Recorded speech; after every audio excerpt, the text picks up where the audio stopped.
Hi. Finance has one number, sales has another. The dashboard shows a third. I'm Gavin Summers, a senior analytics engineer and reporting trust consultant. Welcome to Reporting Trust Lab, a 9-part series on how to stop arguing over data and start making safe, confident decisions. In this first episode, we'll uncover the 4 main reasons reporting breaks and how to diagnose them before rebuilding a single chart. Let's jump in. We've all been in that meeting. Finance brings one revenue figure, sales brings another, and the dashboard offers a third. Each one looks credible, yet the discussion grinds to a halt before anyone makes the decision. Someone asks which number is right, and people start opening tabs, exports, and message threads. Very quickly, the meeting becomes a reconstruction exercise instead of a decision forum. A polished dashboard doesn't settle that argument. It simply gives one version, a cleaner surface. Rebuilding the page might make it more convincing while leaving the real failure untouched. That's the cost of mismatch. Attention goes into reconciliation when it should be going into action. Time moves on, but the decision doesn't. Here's the important part. Nobody has to be lying for useful numbers to diverge. Teams may be asking different questions, using different dates, or applying different business boundaries. In practice, I don't force an immediate match when I see that pattern. I trace each number through the business, from its source to the decision it supports. That path tells you whether the difference is legitimate, explained, and owned. It also shows you where reporting trust may actually have broken. Start with the decision context, not the total on the screen. I usually replace the broad question with 2 practical tests.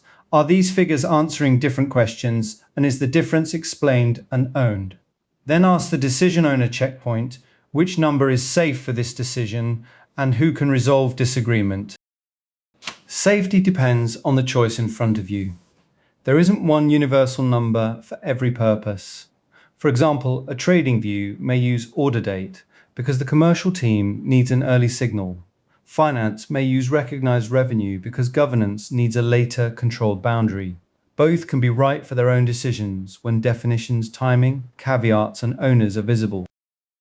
Now take those labels and owners away, and the same difference becomes surprising and easy to misuse. That's a trust failure, even if both calculations are technically correct. You can often spot this before reading a line of code. Meetings begin with the number, while ordinary follow-up questions trigger another manual reconstruction.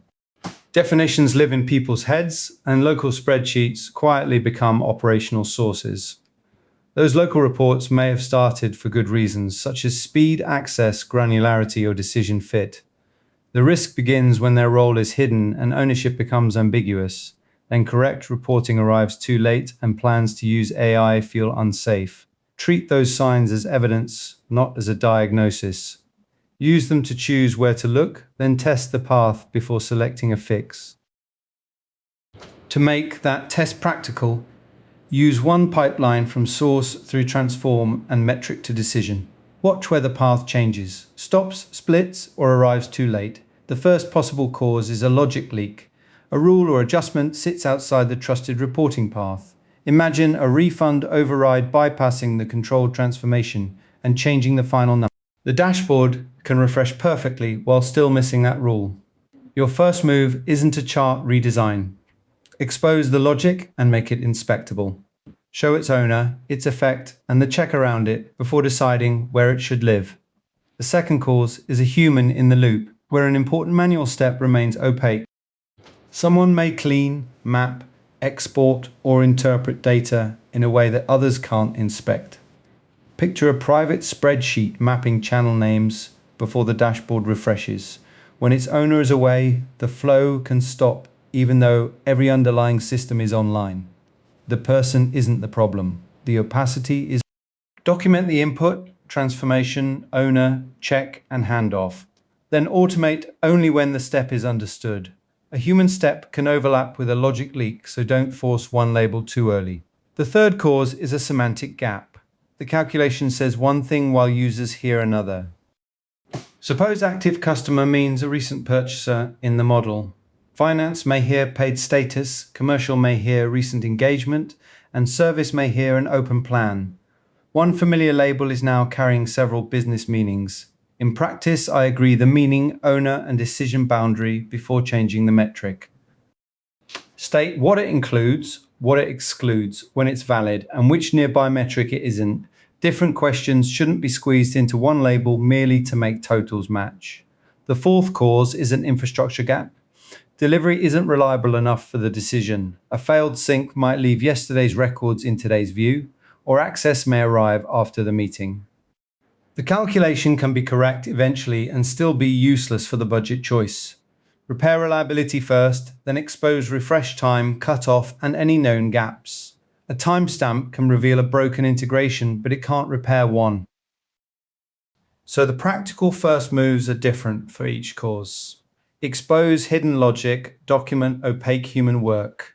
Agree meaning and ownership, or repair unreliable delivery.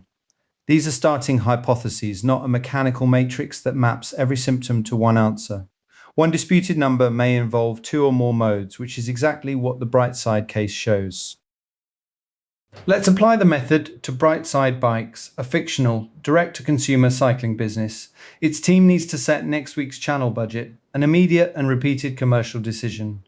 Finance brings finance-adjusted net revenue, while marketing brings Shopify gross order value as a faster trading signal.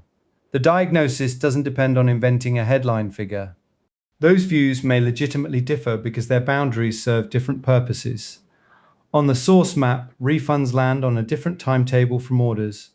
A private adjustment also enters before the finance view is final. Refund timing explains part of the difference, but the wider team can't yet inspect that adjustment. The remaining disagreement is therefore surprising and partly unowned. Before choosing a cause, test all four modes against that observed path. There is no evidence of a failed refresh or integration, so infrastructure isn't the leading issue. Now move the evidence onto the scorecard with the decision and both disputed views stated clearly. The leading diagnosis is a semantic gap plus a human in the loop. The revenue views use different boundaries, and a person applies an adjustment outside shared inspection. That's a mixed diagnosis, not an accusation about the person doing the work.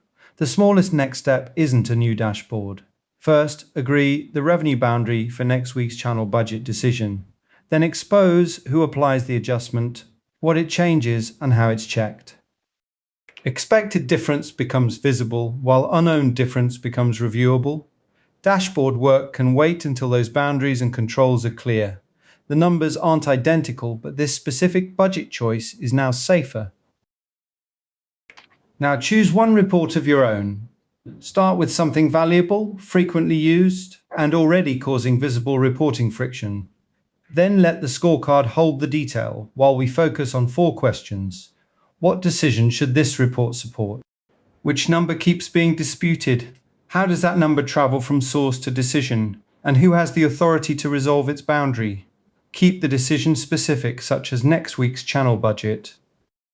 Use the figure people actually debate, not a cleaner proxy.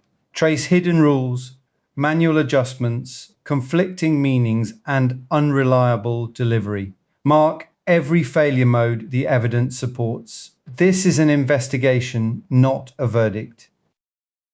Bring in the decision owner plus reporting or source owners when needed. You now have one decision, one disputed number, likely causes, and a visible route to resolution. Download the reporting friction scorecard, then score one report before rebuilding it. The goal isn't to force one number everywhere, it's to establish a clear basis for the decision, even when two numbers can both be right. So, in summary, pick just one disputed report in your business.